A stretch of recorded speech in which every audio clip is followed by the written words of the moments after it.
सरकारठू मागणा चाउल गहम पाइबाकू हेले आपनकू ration card e KYC करने बाध्यतामूलक। राज्य सरकार होंतु किमा केंद्र सरकार दुहे निज निज स्तर में विभिन्न लाभदायक तथा कल्याणकारी योजना चलाई अभावी और गरीब श्रेणी लोकों को उपकार करने को प्रयास करुछंती। एही योजना गुड़िक मध्यरु केतेक सब्सिडी दिया जाए, किसी योजना रे आर्थिक सहायता दिया जाए एवं किसी योजना अधीन रे किसी सामग्री दिया जाए। राशन कार्ड धारकों पई बड़ खबर, बड़ घोषणा करिसेंती सरकार। राशन कार्ड उपभोक्ता ना काटी दिया जिबार संभावना रही। सरकार पक्षर जारी गाइडलाइन अनुसार एभली घोषणा करा जायछि।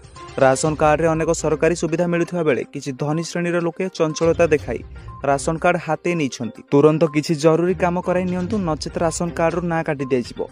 मागणारे चाउल और गहम पाइबाकू सक्षम हेबे नै आपण, कारण सरकार पक्षर किसी गुरुत्वपूर्ण कार्य कराई नेबाकू परामर्श दिया जायछि। सरकार परामर्श को अणदेखा कले आगामी दिन में चिन्हट होइतिबा हिताधिकारी राशन कार्ड काटी दिया जिवो। राशन कार्ड रे केंद्र सरकार प्रति मासरे राशन कार्डधारी मानकू मागणा राशन प्रदान करती। जदि आपण मध्ये एक राशन कार्ड हिताधिकारी तेबे वर्तमान आपनकू ई केवाईसी करनेबाकू पड़िबो। प्रकृत में ई केवाईसी कार्य करिया पई विभाग राशन कार्ड धारक कहिछि। तेबे हा किपरि करिवे ओ एहार शेष तारीख कोन ताहा जानि नियंतु। वास्तव में यह विश्वास करा जाय जे जेपरि अनेक राशन कार्डधारी अछंती जो माने विवाहिता किंतु सेमानक नाम रे राशन कार्ड आसुअछि। केते जनक मृत्यु होई सरलाणी किंतु सेमानक नाम मध्य राशन कार्ड रे एबे जाय अछि।